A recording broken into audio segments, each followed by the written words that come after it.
Go, friends. Yes, Doc South here. Kind of scratching my ear. That means I got a good story for you. Yeah. Uh, uh, I just did a nice little story about, actually, a Lord's Prayer moment about eating White Castles with my granddad late actually early one morning in the wee hours of the morning at an actual White Castle restaurant while my mom and father were rushing to the hospital to have my brother, so mom could deliver my brother Ed. Yeah. So all in all, a good thing going. And it just hit me. There's another great White Castle triumph that I had. One case where I gotta say, I really, well, I did it. Doggone it. I showed that, well, even the Giants can fall. I don't mean the Giants football team. No, I don't even know much about football, tell you the truth. But I do know that sometimes the bigger they are, yeah.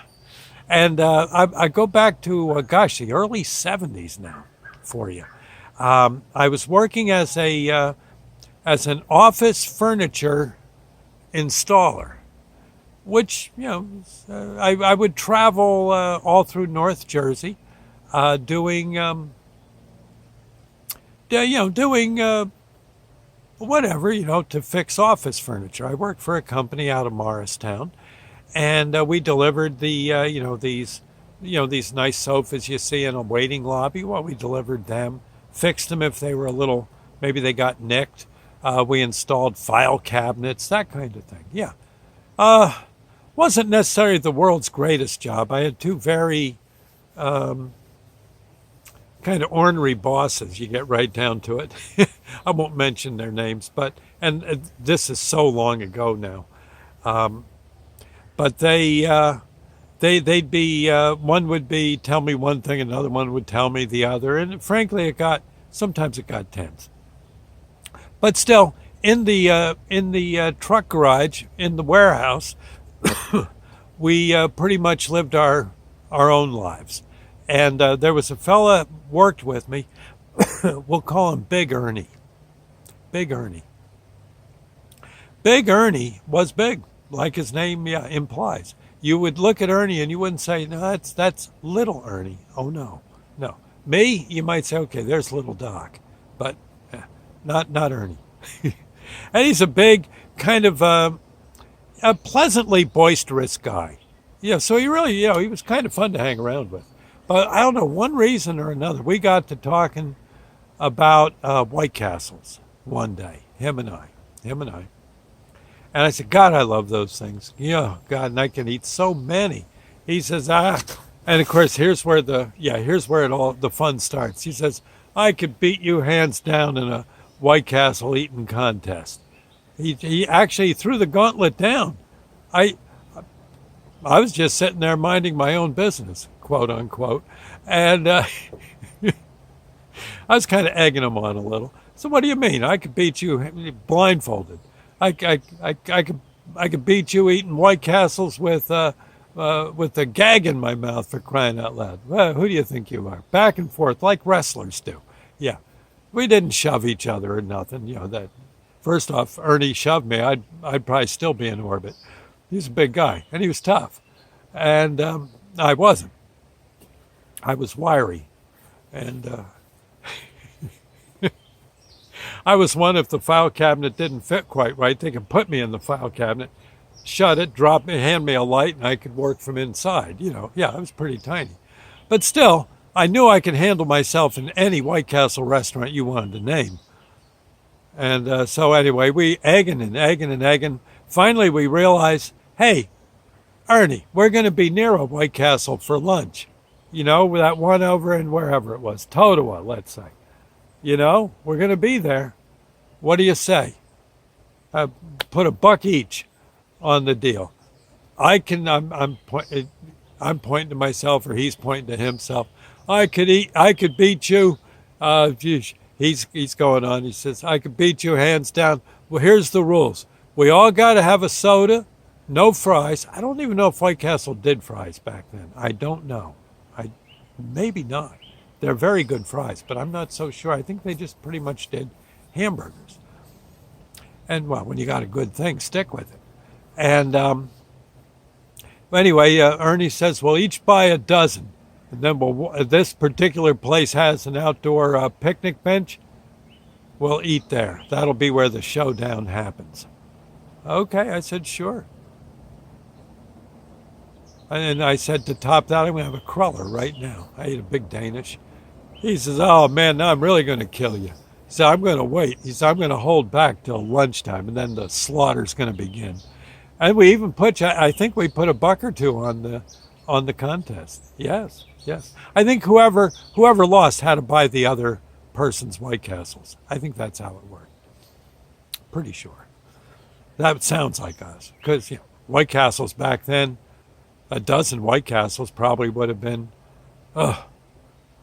something like about $8, if that. Not even that. What am I saying? Probably more like 6. Yeah, we're talking the 70s. So anyway, the time comes. We've been working and egging each other on and no, it never got to where it was going to come to fisticuffs because I would have lost. Okay. Ernie could have squeezed my head like a grape. All right. And but we march into the White Castle. We got to get a dozen each, pickle, onion, burger, bun, no ketchup.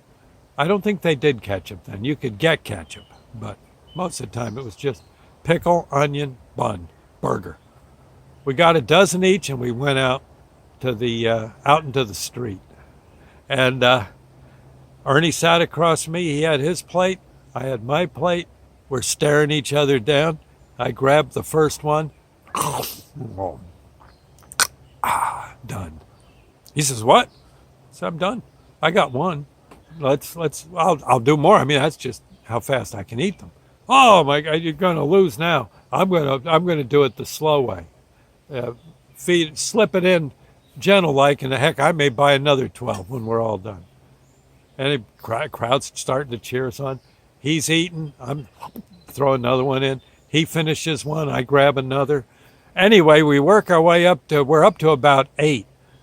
Oh, let's say, no, we're up to about 6. And all of a sudden, Ernie's looking a little green. He's, I don't know. How many more do we got? I said, "You got, let's see, you got 6 on your plate, pal. I got 6 on mine. Let's go." I'm done with another. I'm up to 7. What are you up to? Let me count there. 5. Oh, you got to catch up, man. Yeah. Let me. Oh, he's shoving it in. His cheeks are getting big. There's like White Castle coming out his nostrils. And eventually, somewhere around White Castle number 8, he said, "Oh, no. Oh, I can't do it. No more. You won. I said, "So I got, let's see, I've got 8. You finished 8. All I got to do is eat one more and I beat you, right?" He says, "Yeah." I said, "Give me your plate." I eat his 4. I still had 4. No, wait a minute. I would have had a 4. I ate my 4. I think that makes 16 White Castles. Washed it down with a nice frosty Coca-Cola and sat back for the applause. Yep. The White Castle cheered me. I think I did get a little gift certificate. Yep. Ernie, he took it like a man. He said, "Oh God, South, you really, I'll never question your eating ability again. How do you stay so thin?" "Ernie, I work it off. Oh God. Oh." He says, "Someone's going to have to drive the truck. I don't think I can drive." So we drove the truck home. But yeah, I think it is actually, it may be in the record books. I don't know. You could maybe check Guinness Book of World Records. Would have been, let's see, it was shortly after my daughter was born, Sonny. So it had to be like late 72, something like that. Yeah, look it up. You might see me there. My hair isn't gray and I'm a little fatter, but other than that, yeah, wiry, Anyway, hope you enjoyed that, friends. Actually, that's a true story. I ate all of mine and then had a few of his. One of the great moments in my life. And Ernie taught me graciously, without any real muss or fuss, that sometimes the bigger they are, timber. Yes, yes, sir. I'll see you later, friends. God bless.